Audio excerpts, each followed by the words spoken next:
മൂന്നാമത്തെ 10ലേക്ക് കടക്കുന്നതിന് മുമ്പ്, ഇത്കും മിനന്നാറിലേക്ക് കടക്കുന്നതിന് മുമ്പ്, നരകമോചനത്തിന്റെ 10ലേക്ക് കടക്കുന്നതിന് മുമ്പ് അല്ലാഹുവിനോട് പാപങ്ങളെല്ലാം നമ്മുടെ ശരീരത്തിൽ നിന്നും കഴുകിക്കളയാൻ അല്ലാഹുവിനോട് നമ്മൾ കൈയോർത്തി കരഞ്ഞു ചോദിക്കണം.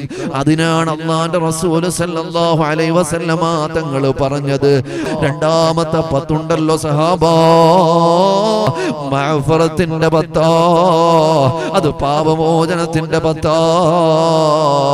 എല്ലാ പാപങ്ങളും മനുഷ്യൻ ചെയ്തു പോയ എല്ലാ തെറ്റുകളും പുറത്തു തരുവാൻ വേണ്ടി അല്ലാഹു തആല നമുക്ക് തന്ന 10.